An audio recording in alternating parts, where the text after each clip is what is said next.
software instead of normal software comes from. But it's something very abstract, so we have to do it through theory, and we have to do it through using very abstract tools, meaning that it can be a bit hard to follow, especially at the beginning. It's completely normal. And so to give you a bit of insights also from the practical point of view, not every, but the majority of the points that I will mention today, I've created some very simple notebook and that I put on GitHub that you'll be able to just test on your own. So here, let's say we'll do the theory, and then feel free, and I strongly encourage you to try out these notebooks. They are really 2 minutes to read and lunch each, no more than that. And this way you also have the practical experience that comes with these concepts. So maybe it will be the lecture that you will have to work the most to understand, but it really gives you the insight you need to get the advantage. Now, before moving on with the lecture proper, let me mention that all the notes, so this stuff that I use that were previously on Adam, they are now also on GitHub. I finally got the permission.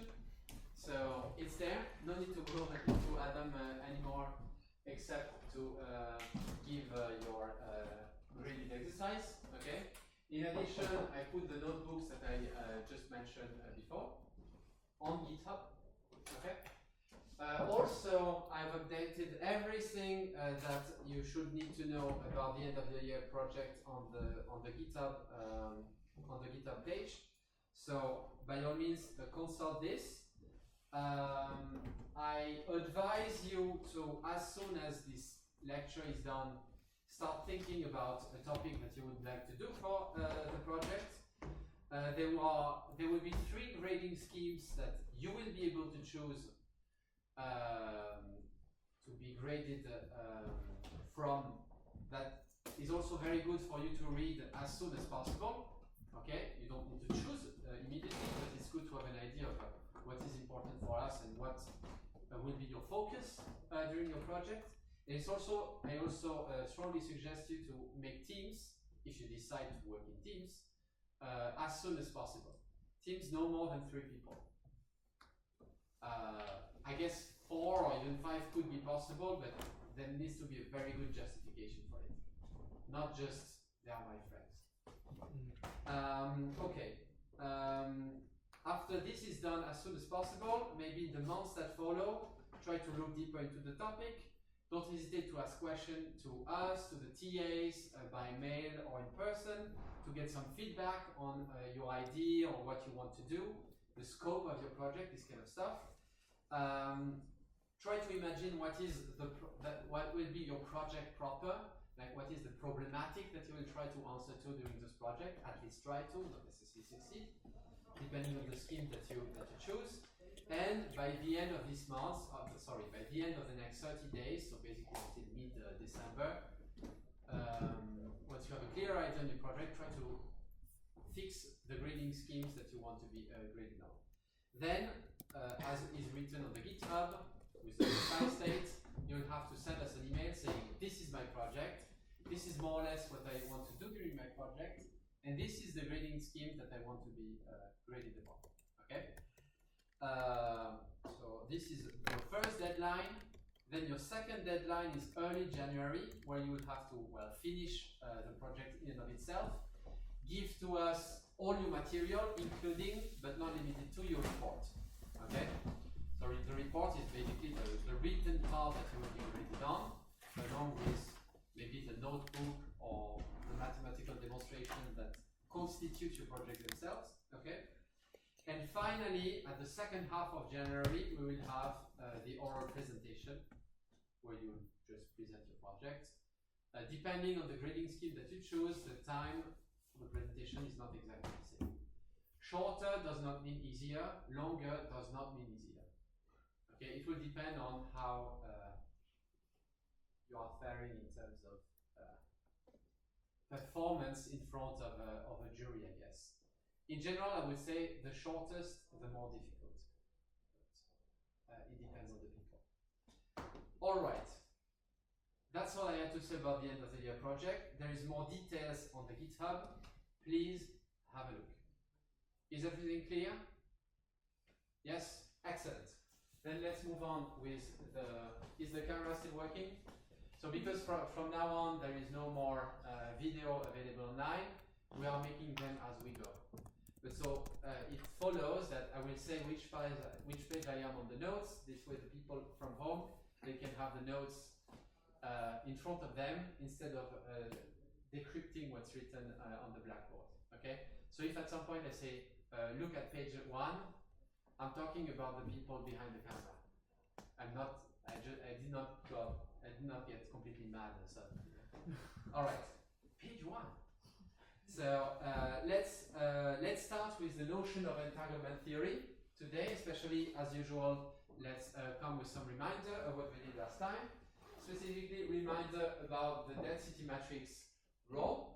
So we saw that when the system is isolated and has always been isolated, looking at the density matrix or looking at the state vector psi that we are used to is completely equivalent. So much so that usually we don't look at the density matrix. But this density matrix starts to become useful when we are looking at open system. That is to say, a system that is embedded in a bigger one, but where we don't want to look at much of the details of this bigger system. This bigger system usually is, well, the rest of the universe, the environment. But it is possible that it is just a second qubit. Okay? Mostly we'll be talking about the case of a second or a third qubit in today's lecture, because we have to start simple. But in the literature, it's mostly for the environment. Because the environment is not something that you can probe with the same accuracy and details as your own, well, quantum computer, for example. So it's good to not sweat their details. You only focus on the system that matters for you. Now we saw some properties of this density matrix. First is that it's Hermitian. Then that the trace is always equal to 1, because the diagonal of rho are the probabilities of the various states, depending on which basis you have cast a rho onto. The trace of the square of rho is now inferior or equal to 1, and equal to 1 if and only if the state is pure. That is to say, if the state can be written as the ket in outer product with the bra of a state vector. Alright? We also saw that it is definitely positive, that is to say that the expectation value of rho is always positive or equal to 0. Okay? We saw a few remarkable rho together. We saw rho for a pure state, that looks like this. We saw rho for a mixed state, that never looks like this. We saw a thermal mixed, that is just a diagonal matrix with the diagonal entries given by either a Boltzmann weight, a Bose-Einstein weight, a Fermi-Dirac weight. Okay, so a statistical weight of probabilities. And finally, we saw a classical mix where the matrix, the density matrix, is exclusively a diagonal, with all the diagonal term being equal to 1 null. Okay? Are there some questions about this and what we saw the other time? No? Well, now we will use this tool that we saw the other time to discuss entanglement. So, page 2. Let's start with the new content of today.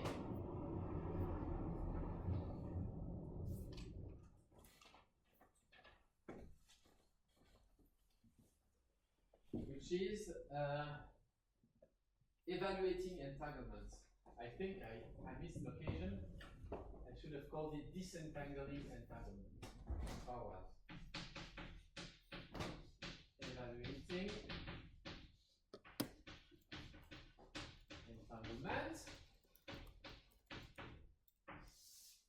And we start with a bit of motivation. Why would we want to evaluate entanglement? And what would it mean exactly? And for now, to get this motivation, let me even come back to to the very notion of entanglement, especially how it differs from superposition. So if I look at one of my trusty Bell states, okay? Small reminder, it's written like this. So far, so good. Now I could say, could just name my my first basis state here. I could just name it the state 0, and the second basis state here I could name it my state 3. It's just a change of vocabulary. There is nothing wrong about that. In that case, my state will be rewritten as square root of 2 between the ket 0 and the ket 3. Just change notation. There is nothing else that has happened here. However, there is a good chance that, knowing what you know about the Bell state, you would say that the Bell state is an example of an entangled state. Whereas if I were to just give you something that is written like this without any context, you will just say that it's a superposition between two states, right? So what makes entanglement work? I'm outside of the camera. What makes entanglement so different from superposition? I think probably you have an intuition, and I think it's something that I said, at least mentioned in the previous classes. What differentiates a superposition that intuitively would look like this from an entangled state that looks like this is the notion of locality.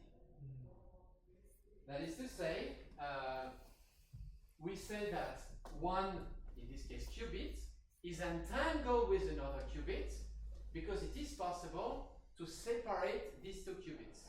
Okay? Whereas a simple superposition would be a superposition between two states that cannot be cut into two, with two parts being locally distinct. Specifically, to put it a bit more into mathematical terms, we say that we can start talking about the notion of entanglement if I can write the Hilbert space in which live my states as made out of the tensorial product of at least two distinct Hilbert spaces. Okay, so this H1 is spatially distinct,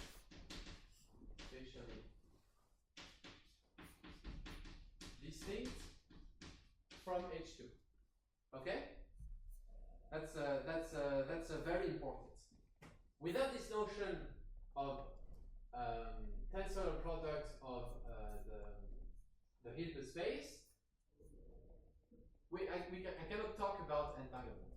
The H can look like this, or you can have a more complicated structure by summing tensorial product of Hilbert space, but we won't see that during this lecture, so just forget about this sum. But this notion of locality is what distinguishes an entangled state from just a superposition. All right. So it remains that we want to be able to have a more objective way of saying if a state is an entangled state compared to a state that is just a superposed state. And the objective way means that it does not rely on a human being understanding what all of this means, understanding that this corresponds to one qubit and another one, that this can be separated geographically, spatially, and as a consequence, the state is being entangled. Okay, we want something, like a probe that beeps if it is entangled, doesn't otherwise, or even better, we want some probe that measure, for example, how entangled one state is, one partition of the system is entangled with another. How much one qubit is entangled with the second. Okay, and this is why we need a way to evaluate the entanglement.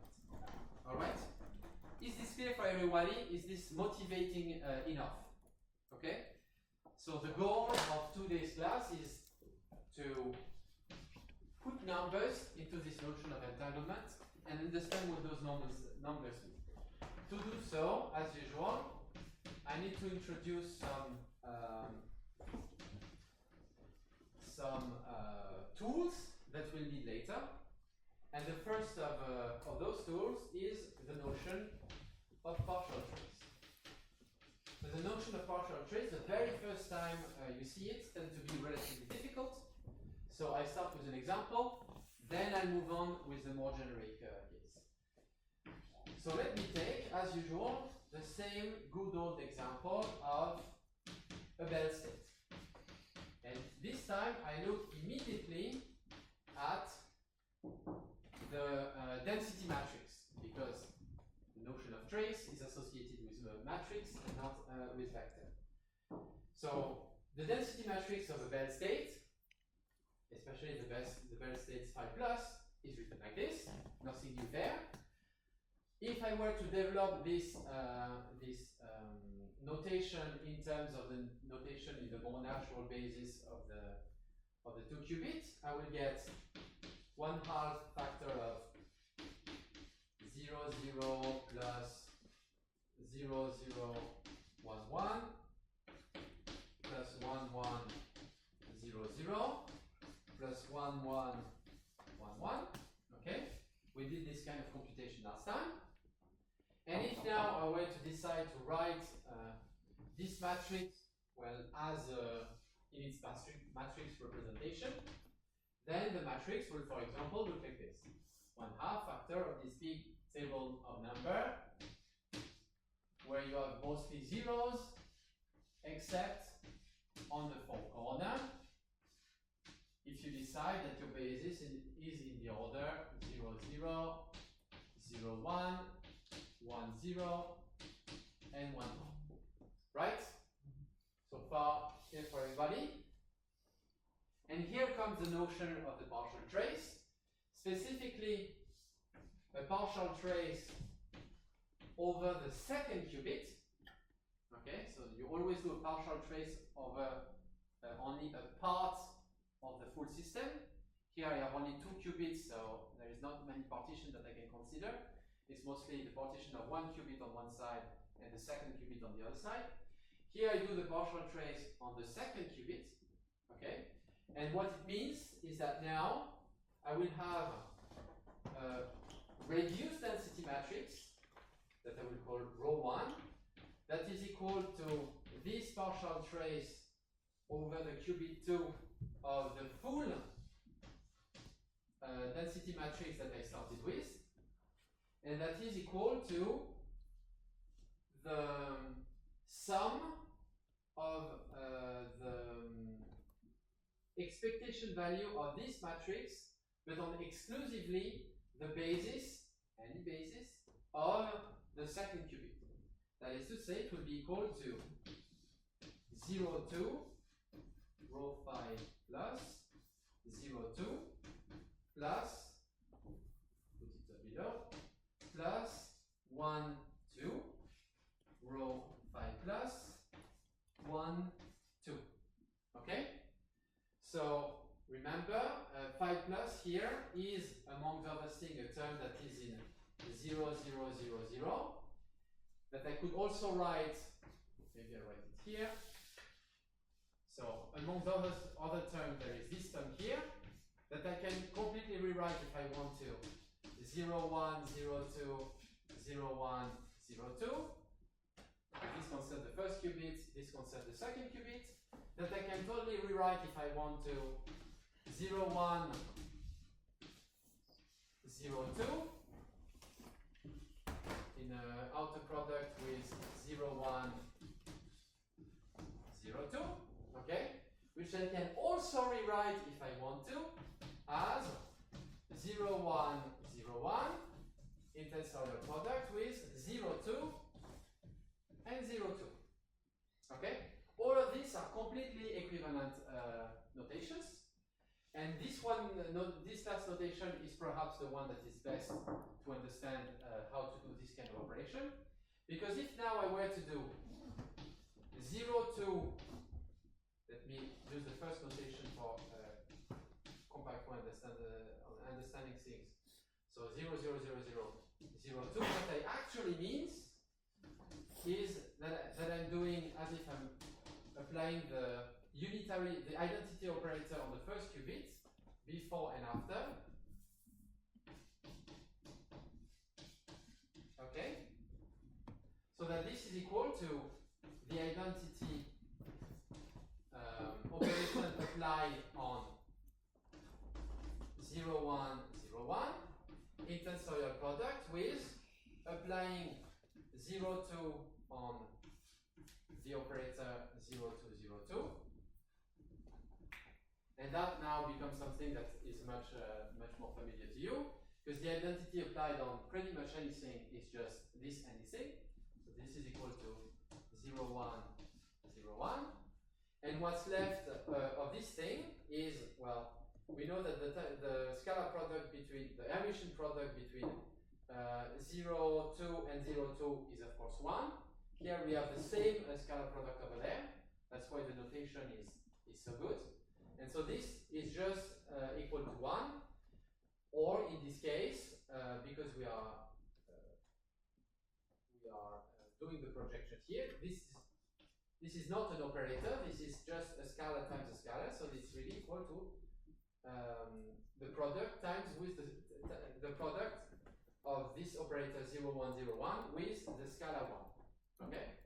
So what we are left with, after doing this first operation over there, and specifically on these terms, there are other terms obviously, is that we are left with the operator 0, 1, 0, 1. This matrix, or if I were to write the matrix form of this matrix, I'll just have a 2 by 2 matrix, whereas rho at the beginning, and this term in particular, is cast instead into a 4 by 4 matrix.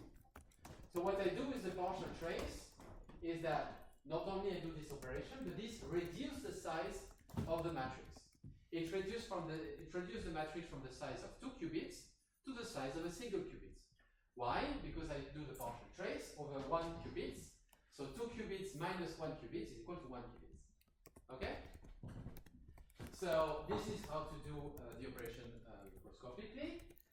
If now you were to apply this operation here over the entire row, that is to say by writing row in terms of these things, then what you will observe is that most of the terms will be equal to 0, so you will find that rho 1 is equal to, so we saw, 0, 2, 0, 2 applied on 0, 0, so there is a factor 1/2 that we should not forget. It's just 1/2 times what we just showed, which is 0, 1, 0, 1. Okay? Then if I were to look at 0, 2, 0, 2 applied on the term 0, 0, 1, 1, well, this will be equal to 0. We can notice it already, because here we'll have this 1, 2 on the right, that is in tensorial scalar product with a 0, 2, and this by construction is equal to 0. Okay, so it means that the term that we get in the end is multiplied by 0. So we just don't put it. So we would have a plus 0 here. If we look at 0, 2, 0, 2 applied on this operator, well, it's the same stuff that is happening, because we have a 0, 2 that is in a scalar product with the 1, 2 over there. This means a 0. And finally, if we look at 0, 2, 0, 2 applied on this 1, 1, 1, 1, we have not only a 0, 2, 1, 2 on the left, but also a 1, 2, 0, 2 on the right. Meaning we have 0 times 0. So it's still 0. Okay? So all of these terms with this operation here are equal to 0 except for the first one. And for the second one, it's the exact same stuff that is happening, except that this time the only non-zero one comes from this. And what is left is 1/2, that is the factor in front of everything, times 1, 1. Okay? Meaning that by doing the partial trace over the second qubit on my Bell state, what I get in the end is this state, which I can rewrite write as 1/2 of 1, 1, 0, 0, which we've learned last week is an example of not only mixed state, okay, because clearly when we have a matrix that is proportional to the identity, it doesn't matter which basis we are looking at it, it will always be proportional to the identity, okay, which orthonormal basis we are looking at, we are casting it into, it will always be the identity. So this will always look like this and never like this. So it can never be a pure state, it's always a mixed state. And as it turns out, this state in particular is a statistical mix. Okay? So it means that while we started here from a pure state, by tracing over a partition of the system, in this case about 1/2 of the system, we are left with a mixed state. Okay? So why, how do we go from everything can be described as a wave function into sometimes reduced or density matrix are useful? Well, it's because what we actually do is that we are considering that we have a big wave function that describes everything, and then we trace over everything that we don't have access to and don't care that much about. And when we do that, there is a good chance, as long as there is a little bit of entanglement between what we keep and what we trace over, then there is a good chance that what we get is a reduced density matrix that is corresponding to a mixed state. Okay? And how to see that? Well, it's by using this partial trace. This was one example. Is this one example clear so far? Then I write the more standard definition of the partial trace. But for now, is the example clear? Yes, excellent. So let's go to page 3. Yes? What does this 0, 2, 0, 1, 1, 2, 1, 2 mean? So 0, the big 0 and the big 1s correspond to the quantum state of the qubit that is labelized by the small 1 and the small 2. Okay? That is to say, if I have the state 0, 1, 1, 2, for example, it means that my first qubit is in the state 0 and my second qubit is in the state 1. This is what this notation means. Okay. Alright? It's just that more often than not, we don't put those labels to simplify a lot the notations. Okay? And we can remove those notations because the order of those guys is always the same. We choose the convention that the order of those guys are always the same. Okay? So that they become redundant. But for the sake of the presentation here, I've regenerated those indices. Is it clear? I see you're a bit puzzled. If it's not clear, it may be good to spend 30 more seconds on it because it's quite important. So remember, if you have two qubits, okay, you can both represent them by a state, and this state can be 0, 1, or a superposition of these guys. So typically, you say that your first qubit will be something like alpha 0 plus beta 1, and the second qubit, that is in tensorial product with the first, will be also a superposition that looks like this. Okay, a priori. Then because this is the first qubit, I can put the label 1 over there, and because this is the second qubit, I can put the label 2 over there. And because everything is linear and nice, I can rewrite this stuff as just alpha alpha prime 0 0 plus alpha beta prime 0 1, and I think we can complete this formula. Now this in this case would be a specific case where the first qubit and the second qubits are independent from one another. But we saw, and this is what we will dig more into today, we saw that it is sometimes possible to write a 2-qubit state under the form, so psi 1, 2, under the form some alpha 0, 0 plus beta 0, 1 plus gamma 1, 0 plus delta 1, 1, where those alpha and beta are completely independent from those one over there. And where most importantly, you can write the state this way, but without finding any alpha, beta, alpha prime, and beta prime, such that psi 1, 2 here can be written that way. In that case, we said that this is what happens when the state is entangled, okay? But the notation itself, so to go from here to here, or writing it like this, is just shorthand notation of the state of the left qubit on the left, or the first qubit on the left, and the state of the second qubit on the right. Okay? It's pure notation, simplification, conventions. There is something that still puzzles you a little bit.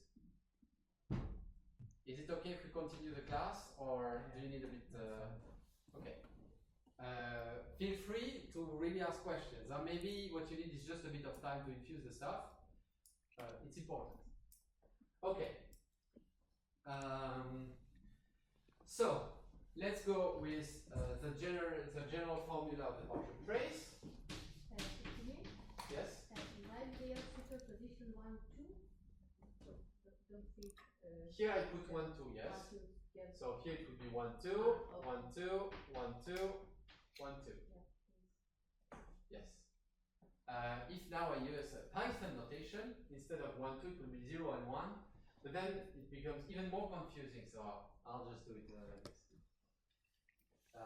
This way, when you see a 2, you see, this is not a state anymore. Okay, so let's go with the partial trace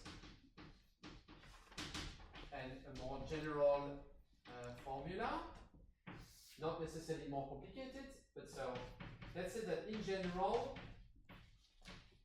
let's assume that I can write my Hilbert space into at least 2 pieces or 2 partitions, okay? The partition A and the partition B.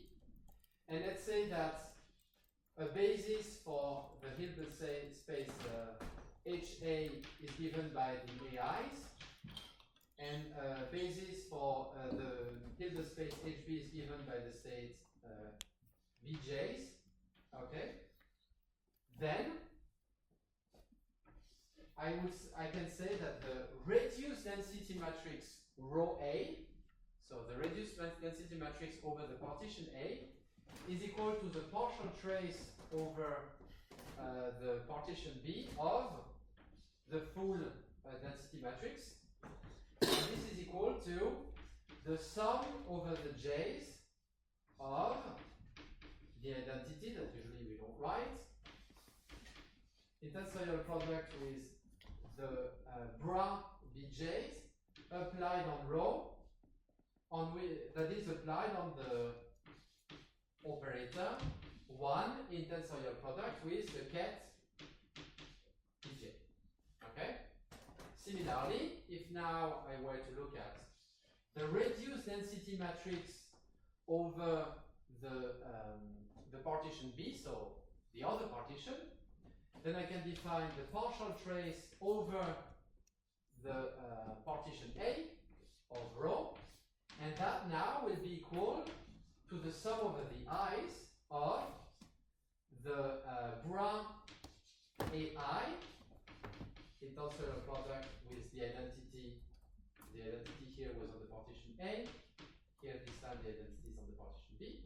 Applied on rho, that is applied on the ket AI in tensorial product with the identity matrix applied on the second partition. Okay? Note here, very important, that the index J here is the same both on the left and on the right. Huh? It's not JK, it's JJ. Here it's II. Okay? This is why it's a trace and not a sum of terms. Okay? Not just a sum of terms. Alright? So this is the general formula. If after that, let's say I look at the first reduced density matrix, and let's say that the Hilbert space H of A could further be decomposed into a partition A and a partition A prime, or A1 and A2, then it is absolutely possible to do the partial trace over the partition A2 and only have row A1 left. And to do that, I can either first do the partial trace over the subsystem B and then over the partition A2, or I can do first A2 and then B, or I can do both at once. All of that will always give you the exact same result. Okay? It doesn't matter the order here. Not only that, but the reduced density matrix that you get, row A, row B, and the other subsequent partial trace are density matrices themselves.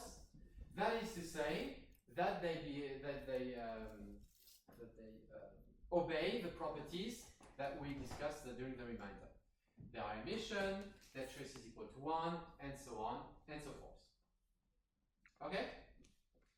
So the partial trace is a way to go from one system to a smaller system by tracing over, we say, the degree of freedom of the system that we start to forget about. Okay? And the only cost that we pay when doing so is that we may lose the purity of the state. So let me epilogue on that. So put some more remarks of the various scenarios that can happen. So let's say that we have a state that is initially pure, okay? Then after the partial trace, it is possible that the reduced density matrix, so let's say rho is pure. After the partial trace, it is possible, but not mandatory, that rho A is mixed. That would be possible. Okay? This is the main way to go from pure to mixed, is by doing a partial trace. If I start with rho pure, do the partial trace, and I notice that rho A at the end is mixed, then if I have this case, then I know I can conclude that A and B are entangled. Okay? Similarly, or rather conversely, if rho is initially pure, I do the partial trace and I notice that rho A is pure, then I can conclude that the state is separable or biseparable.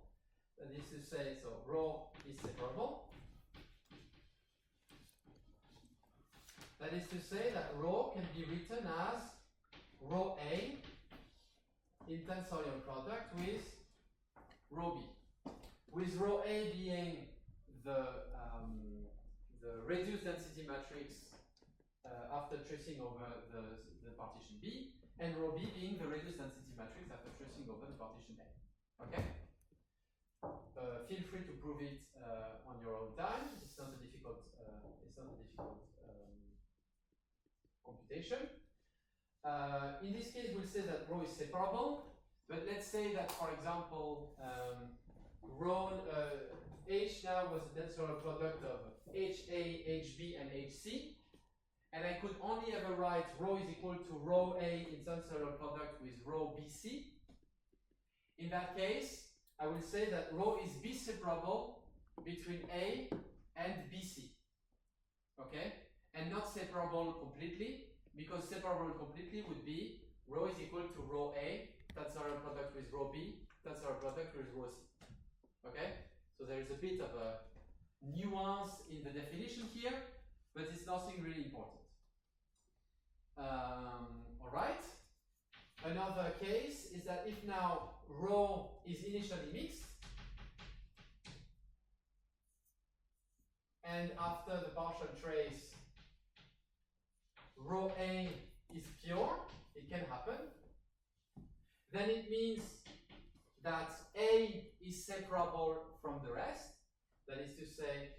rho is equal to rho A in tensor product with rho B, and rho B happens to be a mixed state. Okay? So if rho B is a mixed state, then rho is also a mixed state, even if rho A is not a mixed state and rho is separable. Okay? And finally, last case that I mentioned today is if rho is mixed, and after the partial trace, I notice that rho A is mixed. Well, I cannot conclude if A and B are entangled. They may be entangled, or maybe they are not entangled. Okay? For example, in the previous case here, if instead of doing the partial trace over B, I did the partial trace over A, I would still have this mixed, even if the state is separable, that is to say that A and B are not entangled. Alright? So think about all of these cases. What is important is that if you start with pure, you end with mixed, then it's because there was entanglement. All of the other cases are not as conclusive. Okay? Or interesting case. Question on that? Meditate while I erase the blackboard.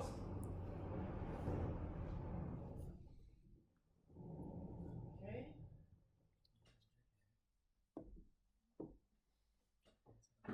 So we have built a way to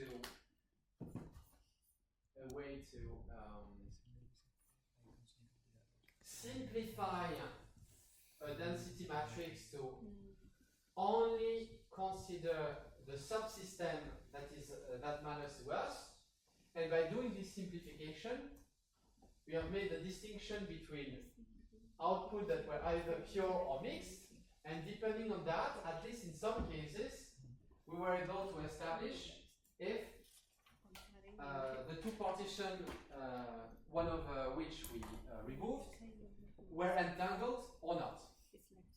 And so this is all that we need to start to build a way to estimate entanglement. At least entanglement between the two partitions that we consider.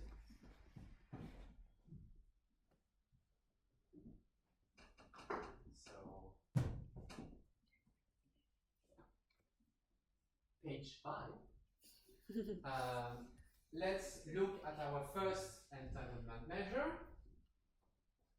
called the von Neumann entanglement entropy. So specifically the bipartite von Neumann entanglement entropy. Bipartite von Neumann, a name that I'm sure some of you have already heard about, because he's all over the place in information theory and in physics and thermodynamics. Alright, let's start with the formula. So we call the von Neumann bipartite entanglement entropy the quantity SAB, or sometimes we just call that SA or SB, as being minus, as is often with entropy, the partial trace over, let's say, the subsystem A of rho A log of rho A, where rho A is the reduced density matrix, that is to say, rho on which I apply the partial trace over the system B, over the partition B. Okay?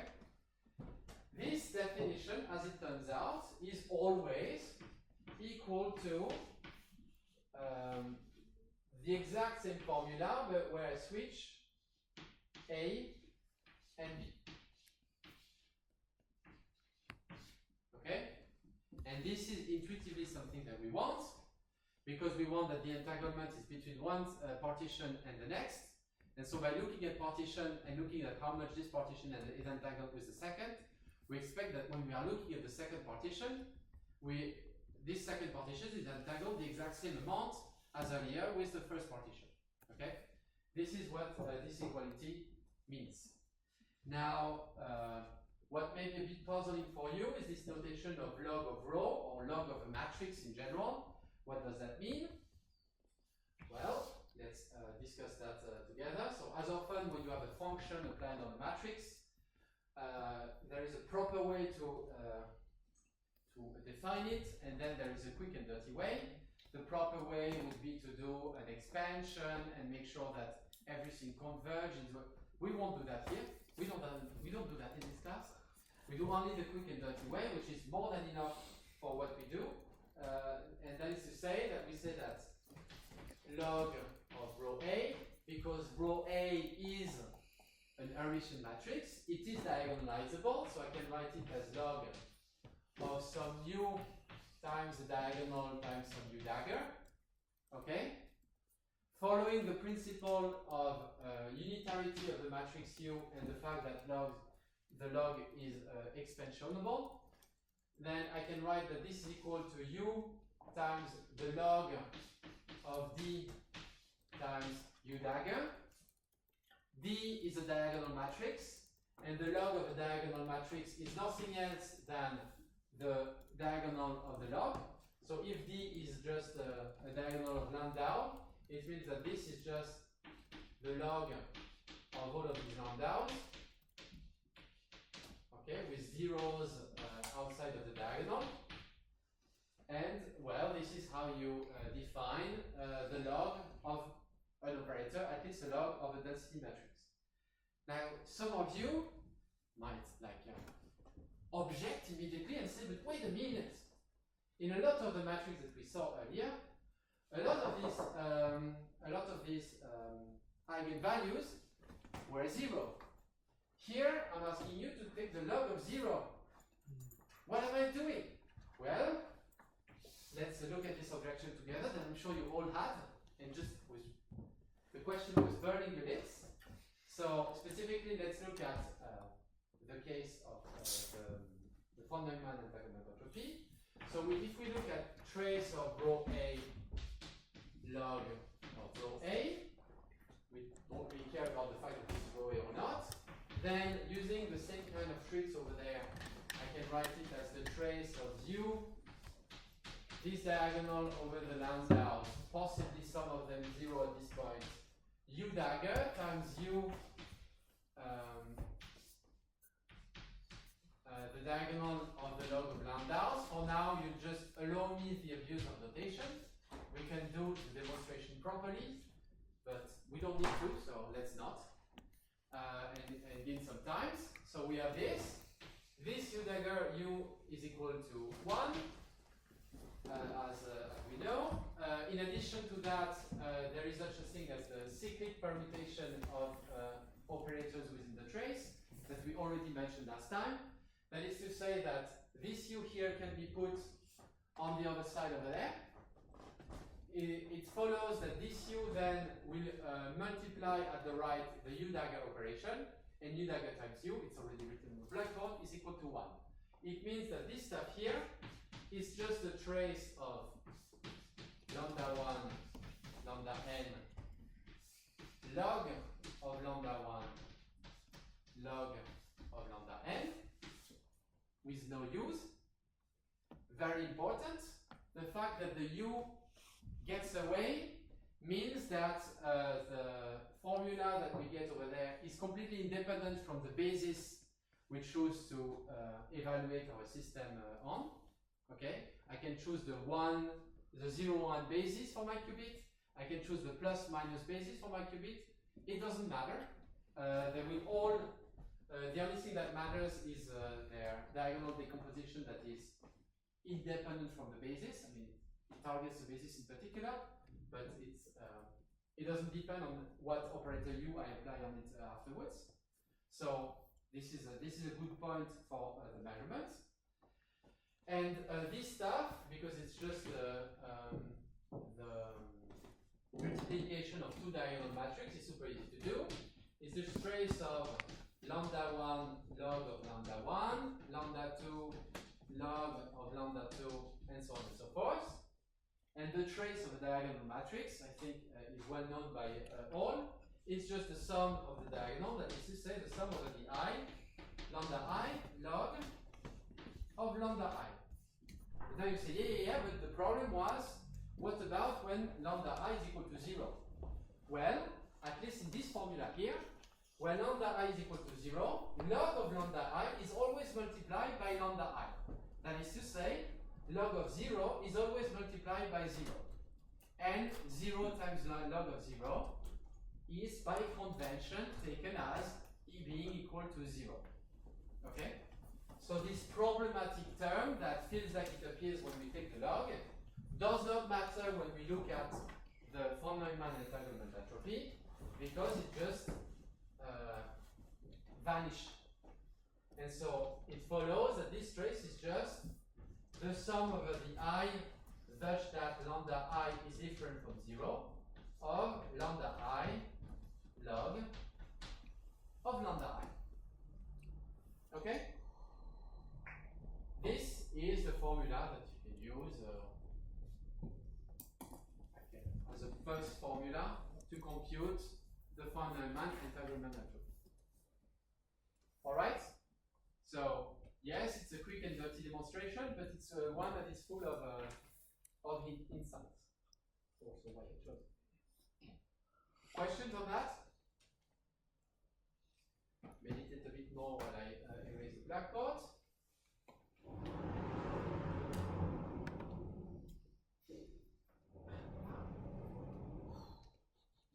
So now that we have a formula that I claim is the measure of entanglement, let's that.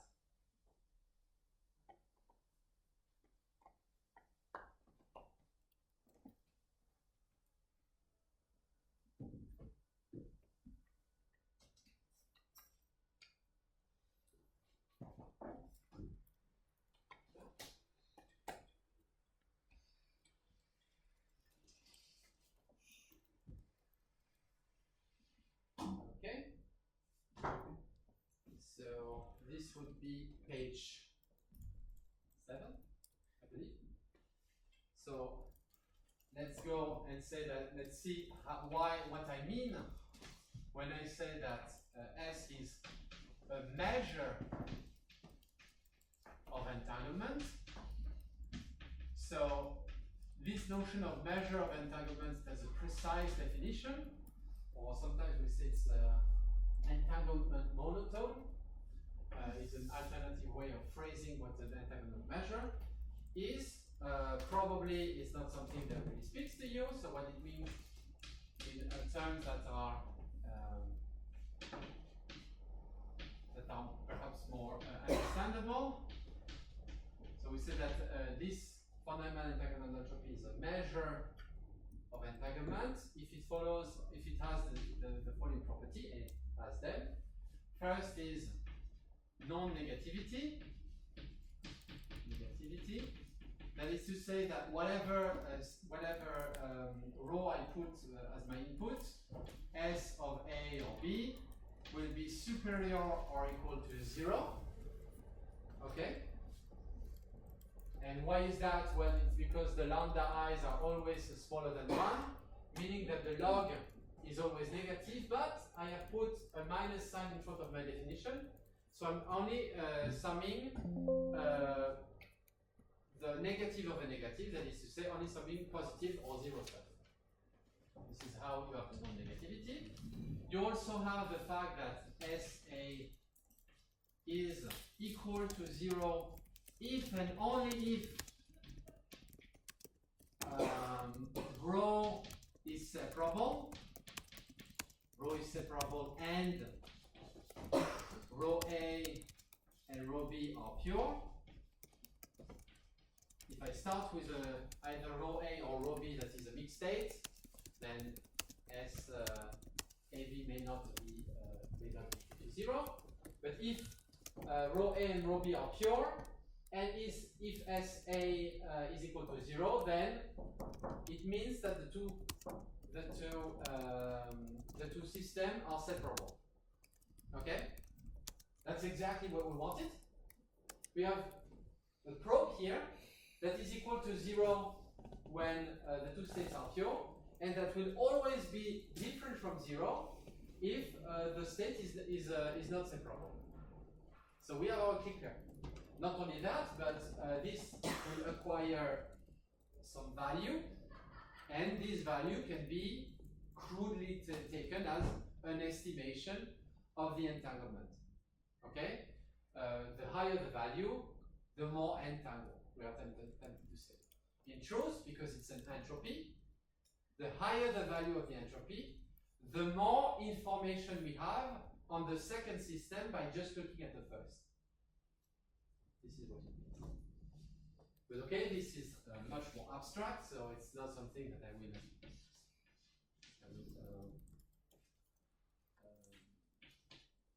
explore here. What is important is that this SAB will monotonically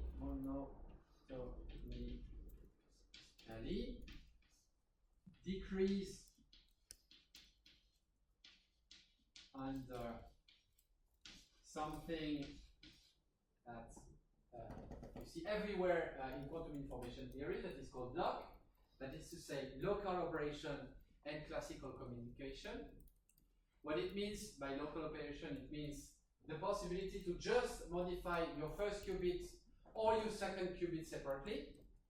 Okay, and classical communication, it's the owner of qubit A taking the phone and speaking and telling some information about that they received from their qubit to the owner of qubit B. Okay, so it's think of the teleportation protocol, for example. These are this lock operation, and you can say that something is a measure if it is monotonically, decreased under this operation. That is to say that the value of it will only get lower and lower and closer towards 0 as you just do this local operation and this phone call. So what are more specifically this lock? Well, there will be operations that do not increase the entanglement. I mean, it's not really a definition given the context here. Still, it's important to know. There are operations that you can do on A or on B, but not operation that you can exclusively do when you have both A and B at the same point. Okay, because we saw that we can entangle if and only if the two systems that entangle are in direct local interactions. Okay. Lock operation would be separable operations. We know about separable density matrix. You can imagine what separable operation is. It means that they are written with just a tensor product in the middle. And finally, lock operation would be operation that cannot turn a separable state into a non-separable one, which is another way to say that they do not generate entanglement. Okay? To explore this notion of lock, you can see the file to lock.ipynb that is on GitHub. But I only suggest you to look at this one after the next one that I'm about to show you right now. Okay, that's why it's a 2 and not a 1. So page 8. Let's look now at some example, some very but representative examples of using the von Neumann entanglement of precursor states. So I guess I didn't put it on the notes, but it's very, very simple. If I look at S, if I look at rho is equal to 0, 0, 0, 0, okay, then rho of A is equal to just 0, 0, and it follows that S of A is equals to minus trace of 0, 0 log of 0, 0. Log of 0, 0 is like the log of a matrix 1, 0, 0, 0. That is to say only log of 1 matters, and log of 1, as you all know, is equal to Log of 1 is equal to, yes, 0, thank you. Meaning that this stuff here is equal to 0. 0 times whatever is equal to 0. The trace of 0 is 0. Therefore, this is equal to 0. And sure enough, rho here is clearly a separable state. And therefore, the entanglement entropy, that is to say, a measure of the entanglement that exists between the first qubit and the second qubit, is equal to 0. Okay? Good? Yes, it's not on the notes, but I'm sure you can manage fine. So another example that this time is on the notes is if I look at the entanglement entropy of my bed state, phi plus, then using the computation that I did at the beginning of the class when I introduced to you the concept of partial trace, this is equal to minus the trace of the matrix 1 half 1 0 0 1 times log of the matrix 1 half 1 0 0 1. Okay? This stuff here is equal to minus log, minus trace of 1 half log of 1 half 0 0 1 half log of 1 half.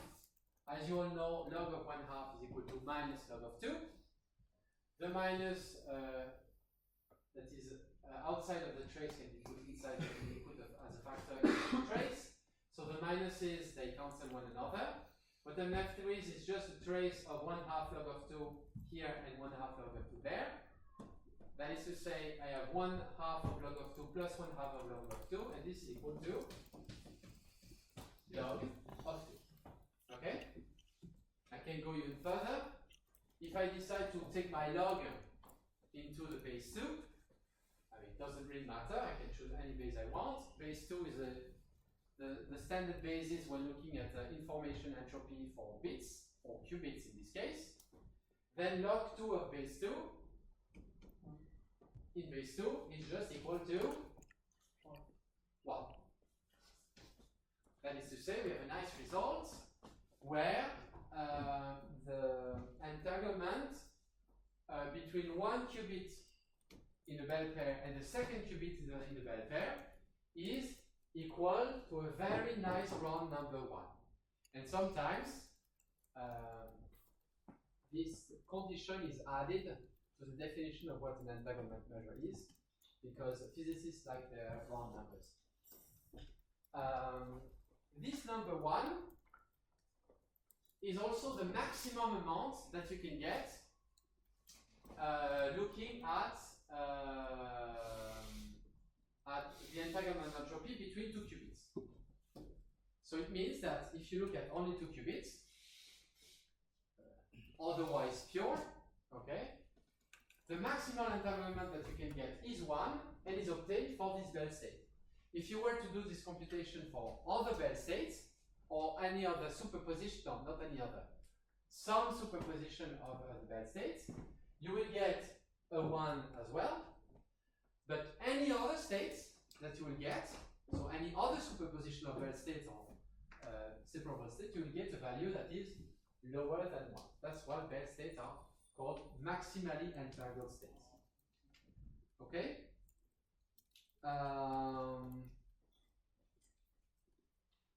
Great.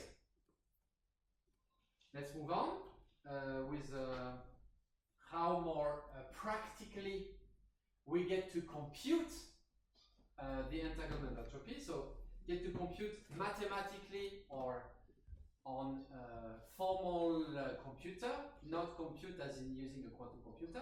Okay. And to do so, we do something that is called a Schmidt decomposition, which is largely equivalent to an algorithm that you may be familiar with, which is a completely classical algorithm, which is called SVD, or singular value decomposition. Schmidt decomposition and SVD is two different sides of the same coin. Schmidt decomposition and SVD. All right. So Schmidt decomposition is not something that is particularly complicated, but it relies on mathematical notation, so please bear with me. So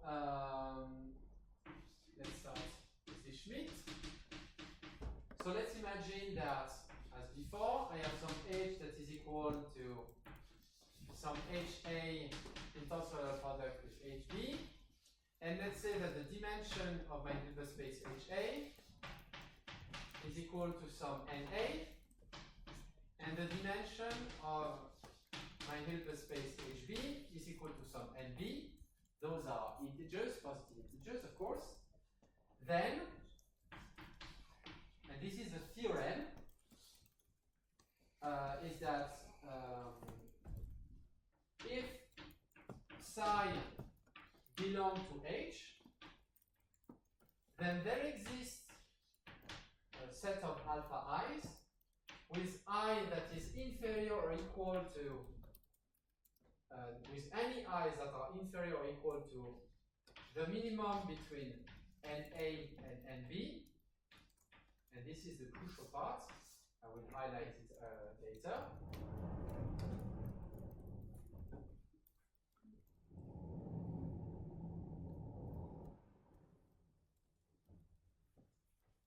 Okay, break in the middle of the demonstration. That's the problem with writing big.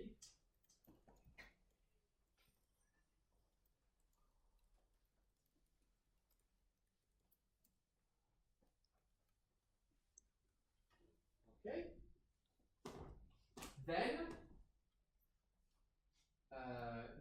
there exists those alpha i's such that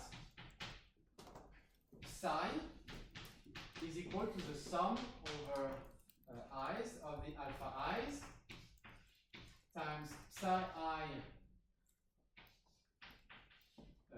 phi I var phi I. Remember, this is the var phi latex letter, and where the psi I with I inferior or equal to NA is a basis, so an orthonormal basis of HA, and the var phi I with I this time inferior or equal to NB is a basis, sorry, this is HA of course, this is HB. Okay?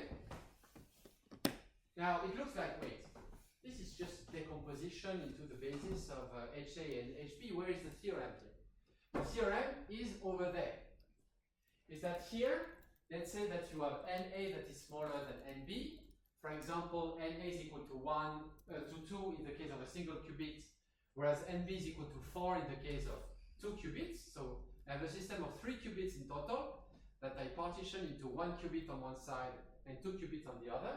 Then what this theorem, this Schmidt decomposition is saying, is that I will have at most 2 alphas such that I can write my state psi in terms of just, well, here it will be either 0 or 1, and here it will be 2 states out of the 4 possible states that I can build with 2 qubits. Okay? This decomposition, as a consequence, become all the more powerful. And of course, if we take the limiting case where HA is of dimension 0, then the only thing that I'm saying is that psi can be written as psi, a state value. So here it's about where I put the cut, and the more I put the cut in the middle of everything, the more I will have a possible state on the left of the cut and on the right of the cut, and the more state I will have in my decomposition. If instead I put the strict minimum, I just cut the strict minimum from my system, then I will most likely need only very few, possibly just 2 states for my decompositions. And this is powerful because as a consequence, you can immediately see that SAB will be inferior or equal to the log of the mean between NA and NB.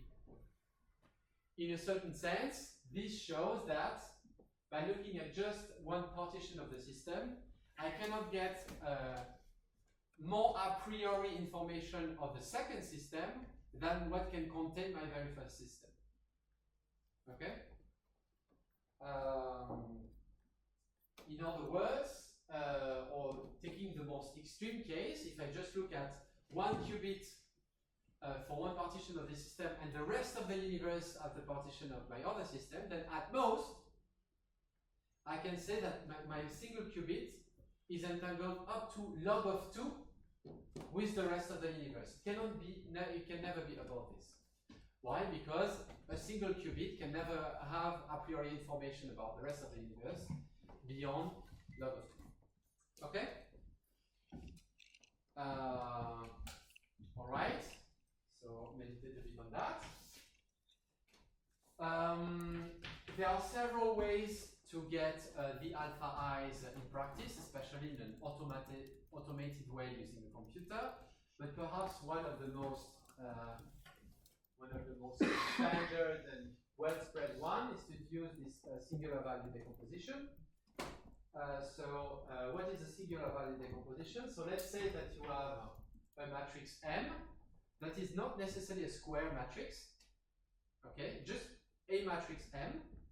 Then you can always write M, unless you are like looking at quaternion or something, but let's say M is a complex matrix, then you can always rewrite M as some unitary U times some diagonal matrix D times some unitary V to the power -1, so that one.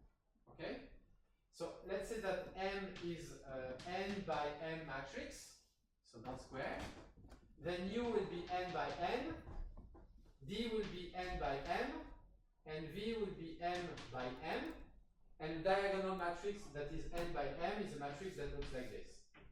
Here and here, 0, or maybe to look like this. The other way, something like this, and then some 0 over there. Okay? This is what it means to be a diagonal matrix that is not a square matrix. So the notion of diagonal is a bit more. But, okay. Why now is this SVD actually the same as the Schmidt decomposition? Well, because the Schmidt decomposition say that we can divide, or we can decompose a state into this well-chosen basis phi I, var phi I, and the SVD decomposition means that we can use the exact same decomposition, except that this time we are looking at matrices. So what we are looking at is some phi I, var phi I. Okay? So here, this phi I and this var phi I, they don't live in the same Hilbert space. Okay, very, very careful about that. But decomposing into the Schmidt decomposition, decomposing into the SVD gives you the same lambda i's, which in this case will be the value, the diagonal of this matrix over there. Okay? You can see the Python notebook called Schmidt decomposition to get an ID by NB, to get some intuition as to how to do that stuff. And I really strongly suggest for you to look at that one, because this is what you will use in every of the other notebook to compute all of the entanglement measure that are necessary. You typically use the Schmidt decomposition, or I guess the SVD to get these values from which you deduce the various entanglement measures. Okay?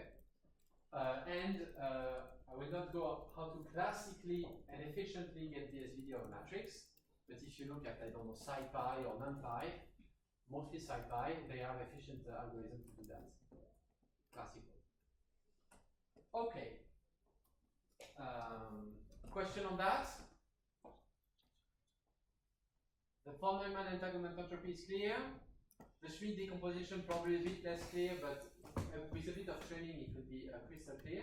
It's not something that is particularly difficult. Now I move on to other entanglement measure. First and foremost, so this is page 10. I feel like I didn't mention page 9. Before it was page 9, now it's page 10. Page 10 is about the Rayleigh entropies. Okay, so another kind of entanglement measure. So these Rayleigh entropies, there are several. There are this S alpha that takes rho as an argument, and that are equal to 1 over 1 minus alpha times log of rho A to the power alpha, with alpha positive or equal to 0. Now, why do I bother you with this other entanglement entropy right after we barely use the first one? Well, it's because the fundamental entanglement entropy is the one that is perhaps the most studied in a theoretical manner, and as it turns out, it's also one that is absolutely impossible to measure experimentally. Too bad. The Rayleigh entropy instead, or specifically the Rayleigh entropy when alpha is equal to 2, is estimable experimentally. Using a lot of measurements, but it's possible. Okay? But it has a lot less nicer properties compared to the fundamental entanglement entropy, so it's not as studied theoretically. Alright, so estimable. Not all alpha, but some alphas. When alpha is going towards 0, what this actually does is that every term in the diagonal of row A, this is what really matters, is when row A is diagonal. Every term on the diagonal that is non-zero will be equal to 1, whereas every term that is equal to 0 will just remain 0 in this set of convention. Okay? Such that what this Rayleigh entropy does is that it just looks at every term in the matrix that is different from 0 after you have diagonalized the reduced density matrix. In other words, if A is separable from the rest, then you will only ever get a single 1. Log of 1 will be equal to 0, S of alpha will be equal to 0. In any other case, you will have at least a second term in the diagonal that will be different from 1 as alpha goes to 0, and therefore you will have a log here that will be different from 0, negative specifically, but yes, so there should be a minus sign. No, wait, no, because this puts them to 1, this puts them to several different ones, so it will add up and it will not be negative. It will be negative only when alpha is now strictly superior to 1, and in that case, whatever you have in the diagonal here will be inferior to 1, and as a consequence, the log of it will be negative, but this negative sign will be compensated by the fact that this denominator here will be negative. Okay? So this is what happens when alpha is equal to 0. It's capture all the non-zeros, capture all non-zeros, and put them to 1. Then you have when alpha goes to infinity. So alpha goes to infinity is like just keeping the biggest terms in the diagonal of row A and putting all of the other one to 0. So if I have a single term that is different from 0, then the entire stuff will be equal to 0. If I have at least 2 terms that are of the same order of magnitude, then this is where S of alpha will be different. S of alpha equal infinity will be different from 0. So it's a rich get richer kind of situation. Okay, a bit like a softmax. And finally, if you take the limit alpha is equal to 1, at least if you take this limit properly, what you get is the von Neumann entanglement entropy. Okay? But it's also the case that it's not well defined because here the denominator goes towards 0. So you have to be careful in how you take the limit. But this is one way to get the von Neumann entanglement entropy. Unfortunately, it's not that you can get Israeli entropy for, estimate Israeli entropy for any alphas. So what you do is maybe you look at the Rayleigh entropy for alpha equal 2, alpha equal 3, alpha equal 4. You draw like some manner of line, and you deduce what would be the case when alpha equal 1, with all the mistakes that this represents when you just have integers after integers to put a line as opposed to something that that grows infinitesimally close. Still, you do whatever you need to do. This is it for the Rayleigh entropy. And to get more intuition about this Rayleigh entropy, see the Python notebook called Rayleigh entropy. Don't be surprised. Okay? All right. So it's this, that, and this.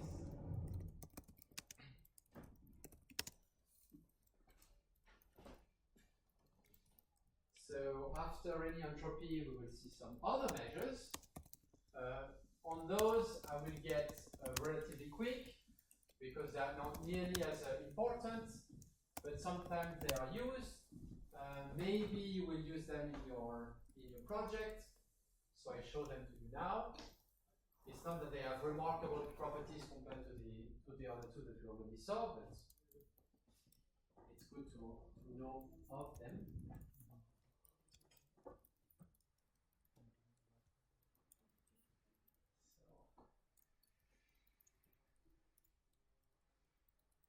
So some of the relatively common ones.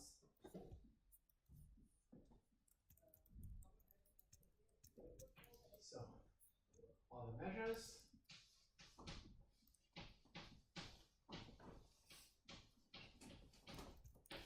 And let's start with something that is called the concurrence. Again, the bipartite concurrence. So, the formula for this quantity just looks like this. Square root of 2, 1 minus trace of rho A square. The idea of this one is the fact that the trace of rho square will be smaller than 1 if rho A is a mixed state. And the idea is that if originally rho is a pure state, then a trace of rho A square would be different from 0, would be different from 1, if and only if A is entangled with B. Okay? So when A and B are separable, this will be equal to 1, so 1 minus 1 is equal to 0, and you have this stuff equal to 0. In all of the other cases, well, this will be different from 0. That's the idea behind the concurrence. As it turns out, for 2 qubits,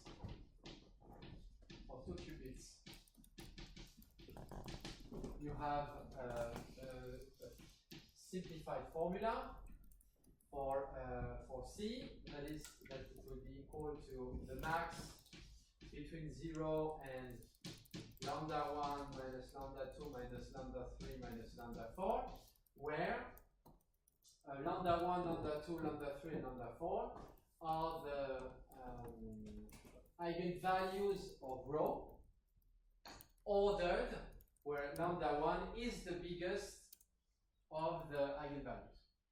Okay? It's marginally useful.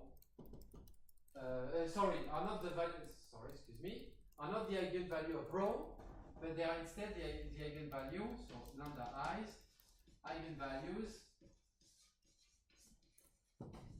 of the operator R, that is equal to the square root of the square root of rho rho tilt square root of rho, where rho tilt is equal to sigma y applied on rho star sigma y. Okay? Sometimes it's easier to look at this to get C of rho than to use this formula. Especially because this corresponds to a protocol. Okay? That's one measure. Another measure is something that is called the negativity. So it's n quantity for rho that is equal to something that is called this time the partial transpose of rho applied on rho of norm 1 minus 1 divided by 2. I'll go a bit later today in what the partial transpose is. So just wait maybe 5 minutes, 6 minutes. And this is equal to the sum over the i's of the lambda I minus lambda I divided by 2. The idea is that so the norm 1 of the operator 1 is just equal to the trace of the absolute value of this operator, which is also the trace of the square root of this operator in product with its transpose conjugate. Yeah, I mean it's a way to get a quantity that is an entanglement measure. Not that used, but it exists. If you want to train with both the concurrence and the negativity and have a bit of insights, then look at the file concurrence negativity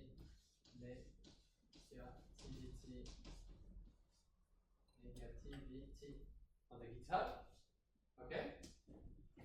Okay, they are quantity useful. We go back later to what the partial transpose is. Then from this negativity, there is the log negativity that can be deduced. That is also a quantity that is looked at sometimes. So En rho or log negativity, as it's clear from the notation, is equal of log typically on the base 2 of this norm 1 of the partial trace of rho, and that is linked with the negativity from earlier as just being the log 2 of 2 times this negativity plus 1. Okay, sometimes using logs is a bit easier than not.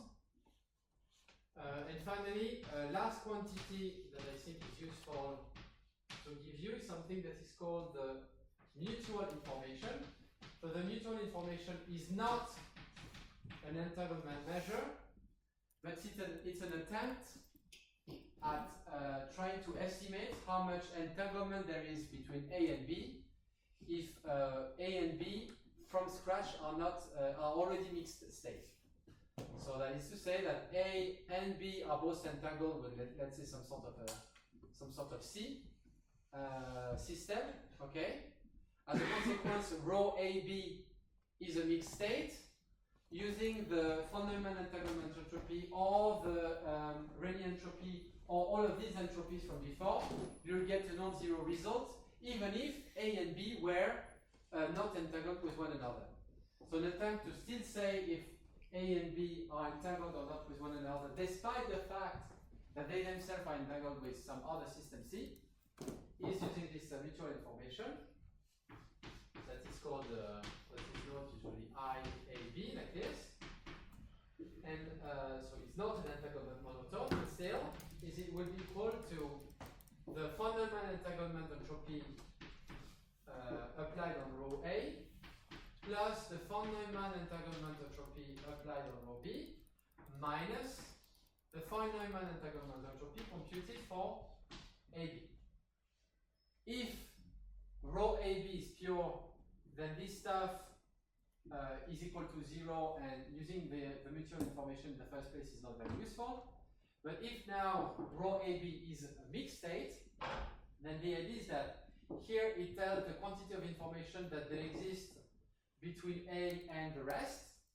Here the quantity of information that there exists between B and the rest, and you remove the quantity of information that exists between AB and the rest. Okay? But not within AB. That's the idea behind the mutual information. And sometimes it's written as S of row AB, row A, row B, because it will be the difference of information that exists between the state row between the state described by row AB and the state that would be just described by row A and row B. That is to say, if A and B are not entangled. Okay. If ever you are wondering the question, what do I do in the case where I don't start with pure state? Well, this is the kind of tools that you start to use. Maybe some of you will use them in your projects. Probably most of you won't, but now you know. All right. So these were the other measures. Are there some question about these other measures / quantities that are useful to estimate the entanglement between two bipartition? No, everything's clear. So I understand that it's a bit heavy because I'm a bit dumping this measure on you, but it is much better if we do them all at the same time as opposed to a few here and there. This way you get a more macroscopical picture as opposed to one measure by one measure. All right. Now, as I mentioned earlier, with a few exceptions, it is very difficult, if not downright impossible, to actually extract this entanglement measure from an experiment, unfortunately. So even if these measures are all fine and dandy to do some theory with, they are not as easy to get around when you're an experimentalist and you want to prove that your system is entangled with whatever. And so in that case, what you do is that you don't look exactly at entanglement measure, but you look at something else that we will call an entanglement weakness evaluation.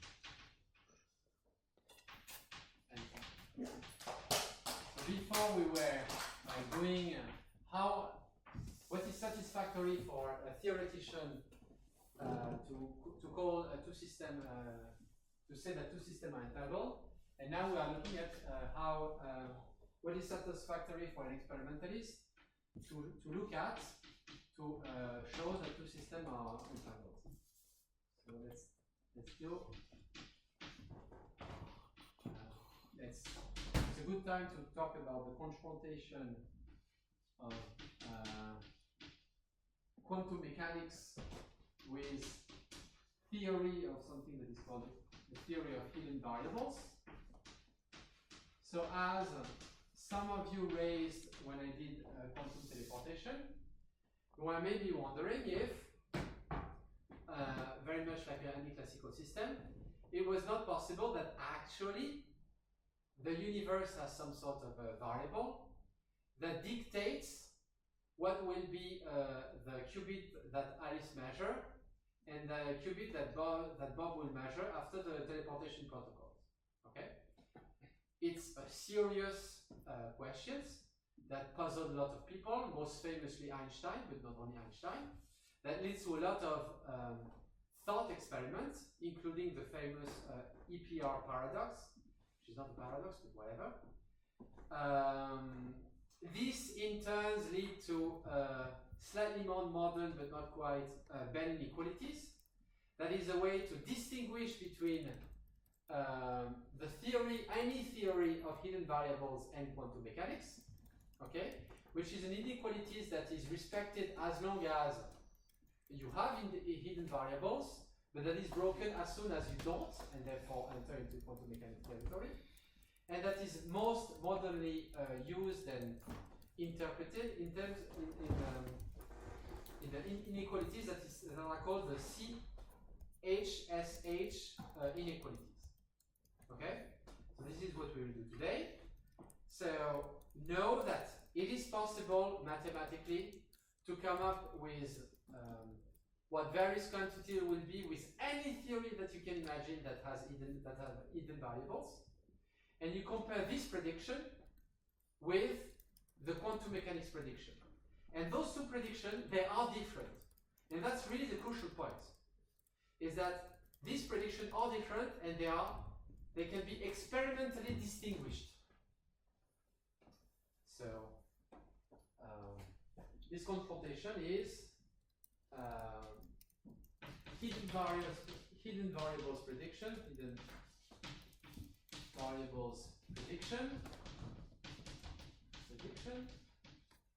are different from the quantum mechanic prediction through testable means. So experimental.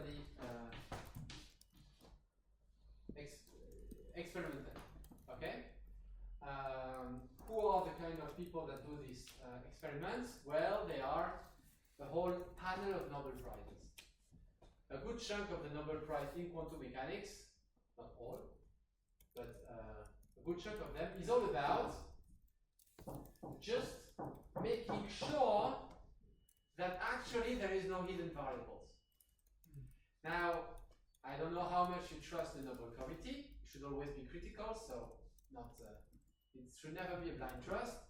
But for having so many Nobel Prizes over the years, you can only hope that if there was a problem, they would have figured it out by now. In other words, all the tests that have been done so far always show that the QM prediction were verified, whereas the hidden variable prediction were broken. Okay? All right, and we'll specifically look at the CHSH inequalities a little bit. Inequalities, which is a kind of statistical constraint. So CHSH, and this I have to check my note because I don't know it by heart, stands for Closer, Horn, Shimony, Holt. Okay, and is the modern way of expressing this hidden variable versus quantum mechanic confrontation, which is the modern way of writing the Bell inequalities. So this inequality is relatively simple. It says that you have a quantity S whose absolute value is always inferior or equal to 2 in any hidden variable theory that you can come up with. Whereas quantum mechanics said that S can go above 2, but never above 2 times square root of 2. Now, what is S? S, well, is a linear combination of some other quantities called E, A, B, called E, but E for some A and B, minus E for some A and B prime, minus E for some A prime and B, plus E for some A prime and B prime, where A and B, or A prime and B prime, stands for the state of both the experimental apparatus and the measurement apparatus. There will be the so-called hidden variables, okay?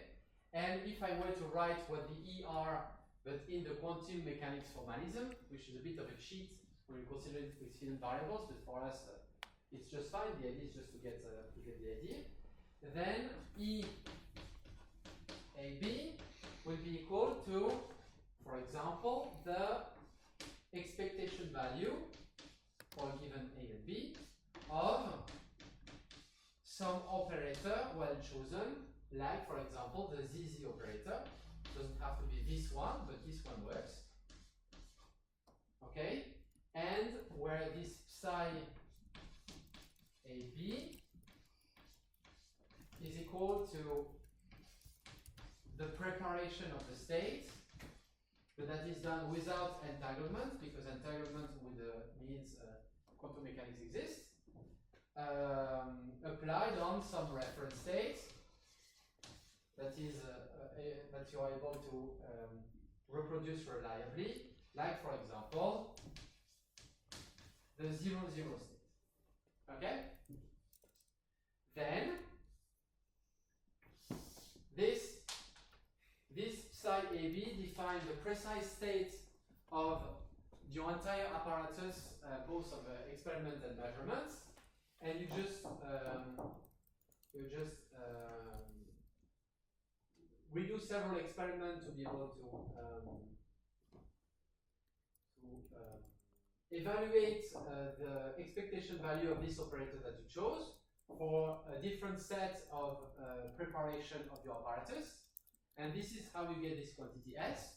And then when you look at if this quantity S can go above 2 or not. If it can go above 2, any hidden theory variable is wrong. If you can never, whatever you do, whatever A prime, B prime you choose, if you can never go above 2, then it means that most likely there might be some hidden variable theory that explain what you have and that do not rely on quantum mechanics and the notion of entanglement and the notion of collapse of the part of the wave function as you do the measurements, this kind of stuff. Okay, so specifically you look at this EAB quantity that, without relying on quantum mechanics, we look at the correlation between when you measure the first what will become a qubit compared to the other stuff. So if they are both in the same state, both in a different state, and so on and so forth, you measure all of this kind of stuff, and this is how you get your bell test. So if you want to experiment with that, of course the experiment is a bit fake, but if that's an intuition of that, you look at the 5 bell test. Okay? Alright. So far it has never been put into fault. And people really tried hard. They put like a lot of money to show that it was wrong. But they didn't manage. They still got a Nobel Prize. Okay? Questions on that? So why do I care about this? Well, because I want something that is an entanglement weakness, that is to say something that tick when there is entanglement and does not otherwise, to the best of what is possible. We saw that something strict like an entanglement measure, or rather I told you that something strict like an entanglement measure is unfortunately usually impossible to get experimentally. It is possible to get this entanglement weakness. So this is next page. This is next page. That is to say page 13, I believe, 14, something like that. Entanglement weakness. So an entanglement weakness is W, who would be an operator or a functional operator that is positive on all separable states,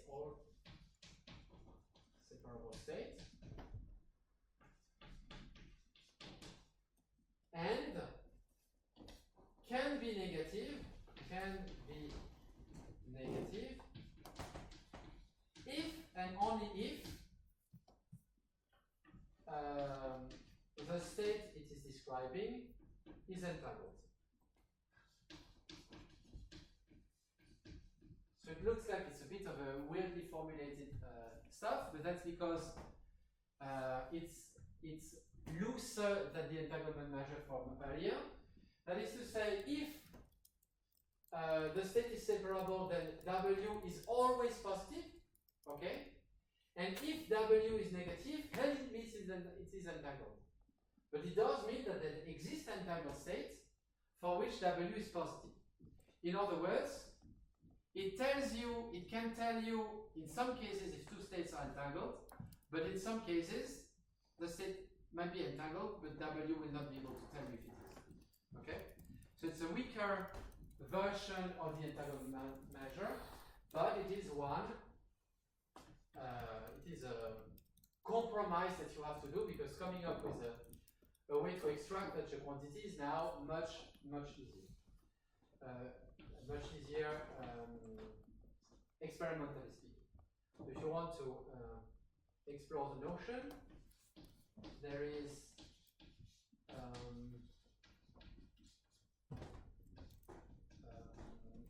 a notebook where you can explore that stuff called Entanglement Weakness. Now we will see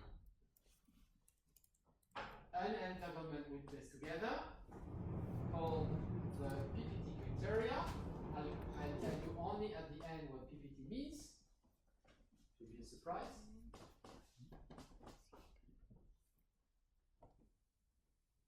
So let's look at one example. Weakness.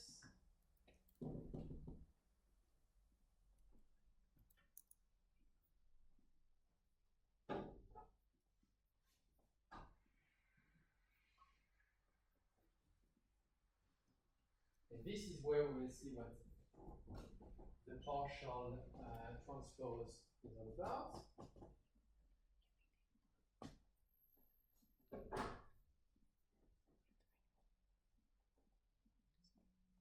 I realize that on my notes, instead of writing partial transpose, I put partial trace. It will be partial transpose. Sorry, the people online. So let's look at the PPT criteria. So let's say that they have rho that is between two subsystems. That is to say, I can write it as some sum over the I, J, K, L of alpha I, J, K, L, I, J, Basel product with KL. So here I don't care about the Schmidt decomposition. I don't need it for what I'm about to show. And also rho can be as generic as possible. That is to say, it can be a mixed state. Okay.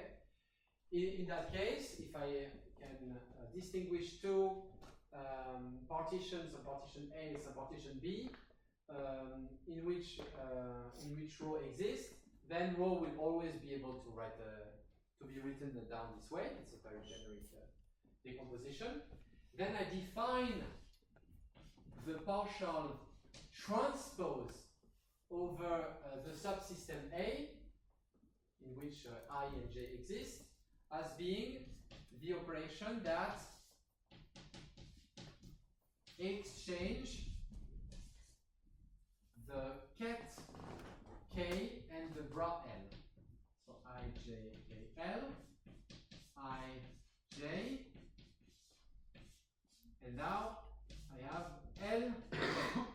Okay, so KL here became LK with no other changes otherwise. This is what is called the partial transpose. Up to reindexation of everything, I can write that this is just equal to the sum over I, J, K, L of alpha I, J, L, K, I, J, K, L. Okay, so I reindex L with K and reindex K with L, and I get this. And now the stuff that changed, I'll put some color, is these indices over there, whereas before it was this stuff over there. Okay? Completely equivalent. This partial trace here is not a casual operation, because this operator here, rho of TA now, is not anymore a density matrix. Among the other things, it may have eigenvalues that are negative. Okay? Meaning that they cannot be understood as probabilities, meaning that this is not a density. So our recording failed at this moment of the class, and then was started again, but there is 10 minutes that are missing that I'm doing now off live. So I was done with presenting what the PPT, what the partial trace was and what it did to the density matrix, namely that it exchanged those two terms in the decomposition and made the partially transposed reduced density matrix not a density matrix anymore, because among the other things it could have eigenvalues that were negative in some cases. And sure enough, the PPT criteria is based on this possibility of negativity of the eigenvalues. Indeed, if rho, not yet partial trace, is separable between the partition A and the partition B, then the eigenvalue of rho TB, so the partial trace over B of the full density matrix rho, will all be real positive or zero. Okay? So if rho T has the expected property of a reduced density matrix, of a density matrix that is positivity of the eigenvalue, then it means that the two partitions are separable. On the other hand, if there is at least one eigenvalue of rho of TB that is negative, then it means that the partition A and the partition B are entangled. Okay? Now, because this criteria is an entanglement witness, it is not as strong as the entanglement measure. And this can be seen by following the logic and noting that if all of the eigenvalue of rho partial trace with respect to the partition B are real, positive, or zero, then it does not mean that rho is separable. Indeed, it is possible for the partition A and B to be entangled, that is to say, for rho to display entanglement, and yet have all of the eigenvalue of rho TB to be positive. All right? So, separability implies positiveness of the eigenvalue of rho TB, but positiveness of the eigenvalue of rho TB does not imply separability of rho. Similarly, existence of some negative eigenvalue of rho TB implies entanglement within rho, but entanglement within rho does not imply negativity of at least one eigenvalue of rho TB. All right? This is, in brief, what the power of an entanglement witness, to be compared with the power of an entanglement measure that we've seen earlier during the class. To gain some insight about this PPT criteria, please see the notebook 7, separability. Now that we have a way to evaluate entanglement, that is to say, to not only say if there is entanglement or not, but also to attribute a number to this entanglement, to estimate how much two partitions are entangled with one another, we can discuss about entanglement pattern and the propagation of entanglement. So we'll see two most typical patterns, both in nature and in quantum circuits, by noticing that typically entanglement emerges from the interaction of two systems, for example, two qubits. And an interaction of two qubits in the case of a quantum computer means 2 qubit gates. So one pattern that you will sometimes see in computers are this stair pattern or cascade pattern, where first you apply a 2 qubit gate between the first and the second qubit, then the second and the third and the fourth, and so on and so forth.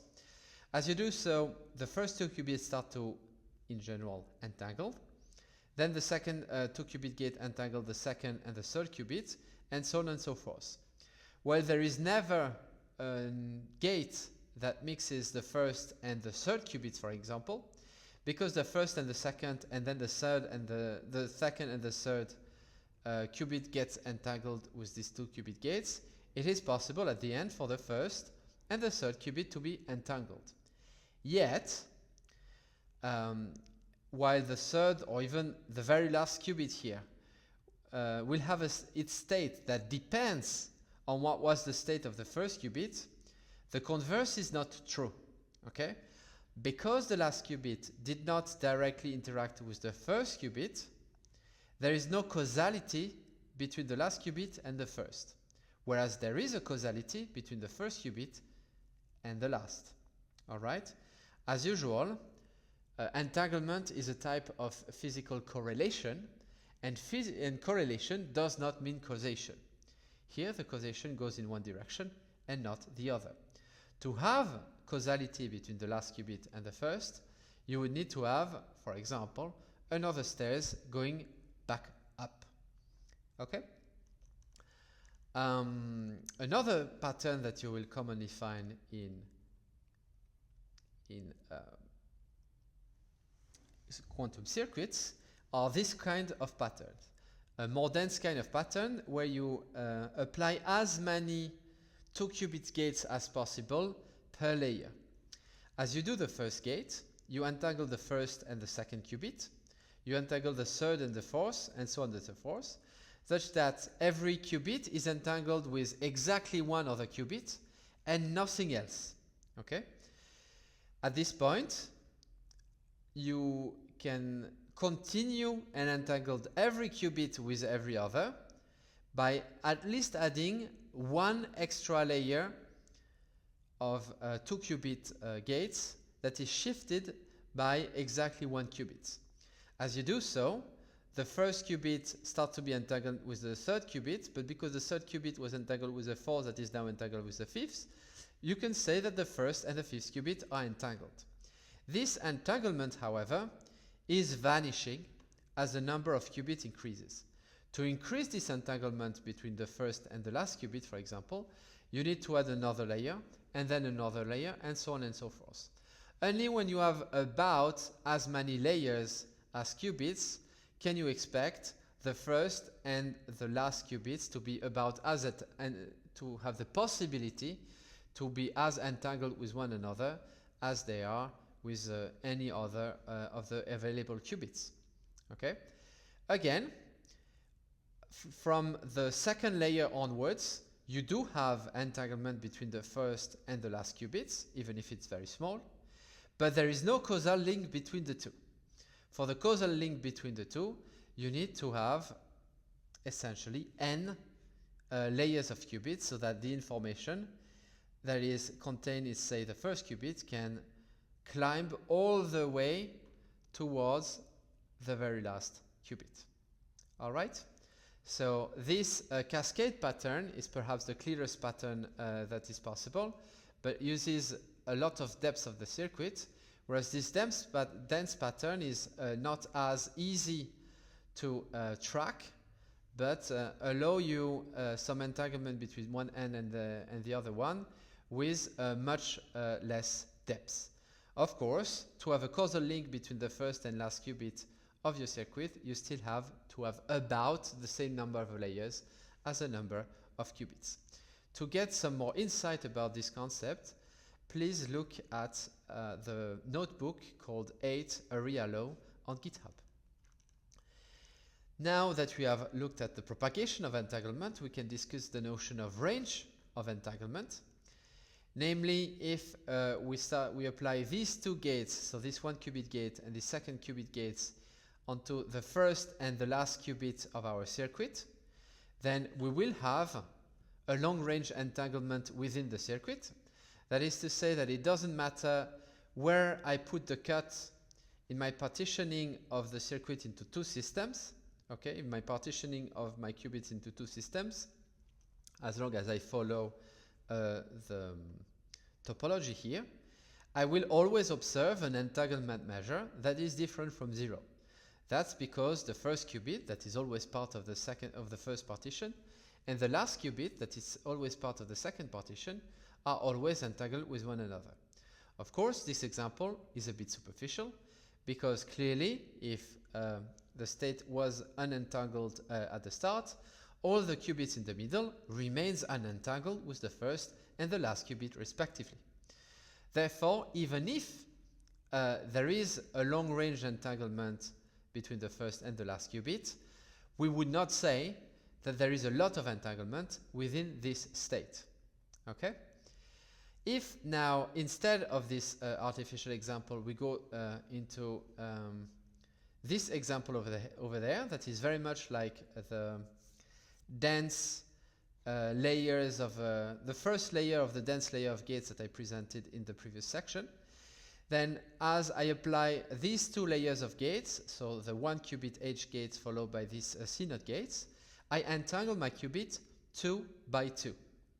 That is to say, every qubit in my circuit here is entangled with exactly one other after this operation. If I decide to partition my system in a way that separates one qubit and the other qubit it is entangled with, then the entanglement entropy, or any entanglement measure that we get this way, will always be different from 0. If instead I choose to do the partition between two qubits that are not entangled with one another, like for example along between the second and third qubit in this example, then my entanglement measure will be strictly equal to 0. So you can say that in your system there is a short-range entanglement, but you can also say that the system is actually coarse-grained separable. Because if instead of considering one qubit, you consider a pair of qubits, then you can rewrite the density matrix of the system in terms of a product, of the tensor product of 2 qubits density matrices. Okay? This stops being true as long as you add a second layers of 2 qubit gates with a shift of exactly 1 qubit.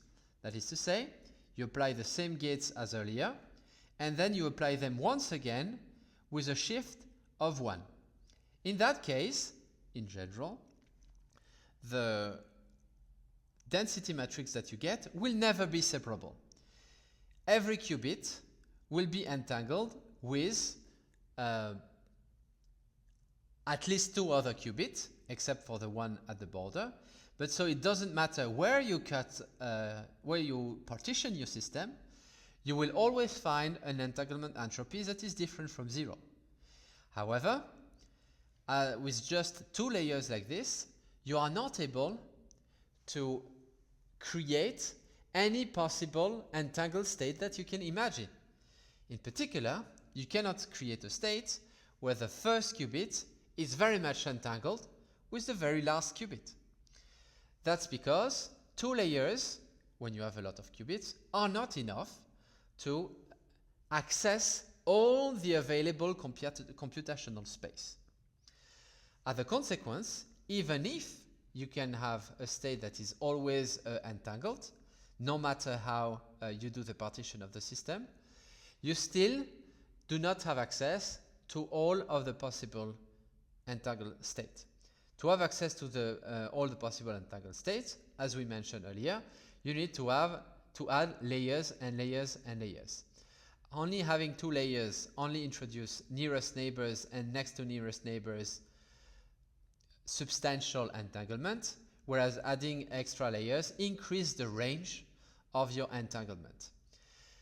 The capacity of entanglement of 1 qubit with everything else, as we saw in the lecture, is limited, bounded by this factor log of 2. It follows that as you increase the number of layers and possibly decrease the entanglement of 1 qubit with its immediate neighbors, you are you may be increasing the entanglement of this qubit with the further away qubits, but you will decrease the entanglement with its shortest nearest neighbors. To evaluate and get insight on these phenomenon, please look at the notebook 9 entanglement structure and 10 GHDW that you will find on GitHub. During the class, we did not have time to talk about distillation and purification, so I will leave those two concepts for the next video, even if you can already get a preview with the notes contained within this notebook. For the conclusion, we regenerated the recording, and therefore I will now switch to the video recorded during the class. Thank you. You need more layers in your circuits. I put some more drawing on that in the notes, but I mean it is just some drawings. It's just some pictures. But if you want some more insight on that, you can look at two files, namely the file 9 entanglement structure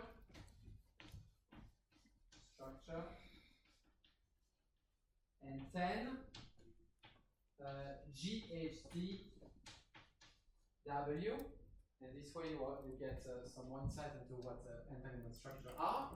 Then normally before concluding the session, I will talk about entanglement, distillation and purification, but I think I've taken enough of your time, so I'll just do it next time.